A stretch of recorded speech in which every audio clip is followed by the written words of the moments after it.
যেটা লাউ সেটাই কদু, যেটা বউ সেটাই বধূ, ঠিক কিনা? যেটাই জান্নাত সেটাই স্বর্গ, যেটাই জাহান্নাম সেটাই নরক, যেটাই মূর্তি সেটাই ভাস্কর্য, যেটাই সুদ সেটাই ইন্টারেস্ট। কথা বলেন না কেন? নাম পরিবর্তন করে এখান থেকে বাতিল হওয়া যায় না। পার্সেন্টেজ অনুযায়ী মুনাফা নিচ্ছে, এটা শরীয়ত তাকে সুদ হিসাবে ঘোষণা করেছেন। অনেকে বলেছেন বকশিস, অনেকে মুনাফা। যা বলেন, নাম শেষ করে বাঁচার কোনো কায়দা নাই।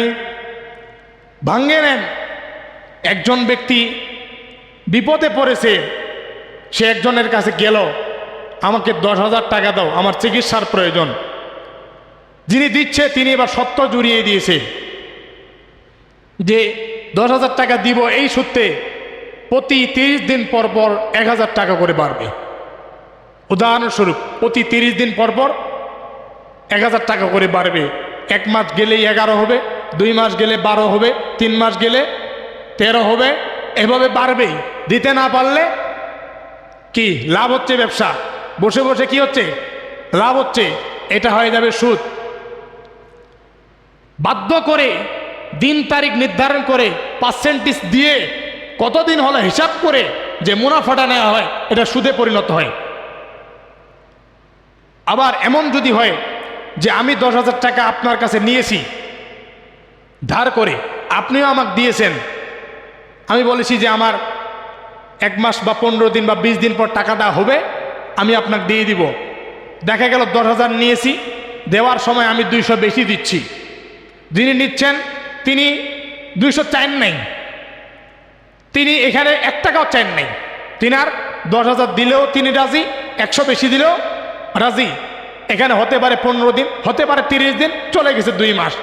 নির্ধারিত হবে যিনি নিয়েছে তিনি বলল যে ভাই 200 টাকা বেশি দিলাম, এটা আমি আপনাকে চা খাওয়ার জন্য দিলাম। আমার যেহেতু একটা বিপদ একটা চলে গিয়েছে, কাটিয়ে দিয়েছেন আপনার অর্থে, কারো কাছে পাই নাই।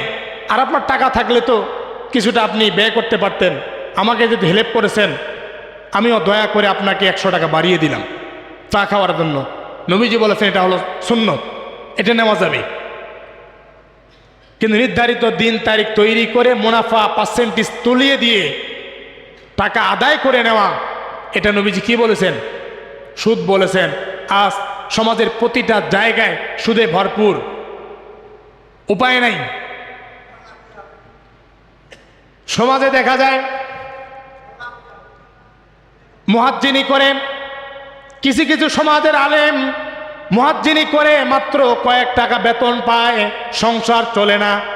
উপায় না পেয়ে এবার এনজিওর কাছে আত্মসমর্পণ, কিছু সেখান থেকে গ্রহণ করতেছে।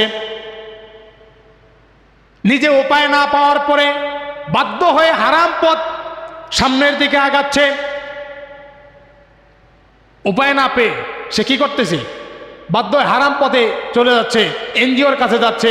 সমাজের প্রতিটা জায়গায় আজ ব্যান দিয়ে ভরপুর হয়ে গিয়েছে। কারো রবিবার আসলেই প্রস্তুতি নেন, কারো শনিবার আসলেই প্রস্তুতি নেন, কারো বৃহস্পতিবার। সেখানে আপনাকে ধরিয়ে দেওয়া হয়েছে, এত নিয়েছেন, এত 1,000 টাকা পরিশোধ করতে হবে, এতদিন সময়। কি কথা ভুল বলতেছি? আজ বাংলাদেশে ইসলামী ব্যাংক একটা তৈরি হয়েছে। দীর্ঘদিন থেকে এই ব্যাংকটি ছিল, এখনো আছে। এখানে সুদ মুক্ত একটা জীবন ব্যবস্থা ছিল, কিন্তু অনেক সময় বিভিন্ন ব্যক্তি সেখানে প্রবেশ করে অনেকটা হারাম পথের কার্যক্রম তৈরি করেছে। আজ সেটাও নিরাপদ নাই। সেখানে এখন বিভিন্ন কায়দায় কৌশলে সুদ দেওয়া হচ্ছে। নবীজি বলেছেন যারা সুদ খায় এরা পাগল হয়ে যায়। কি হয়ে যায়? পাগল হয়ে যায়।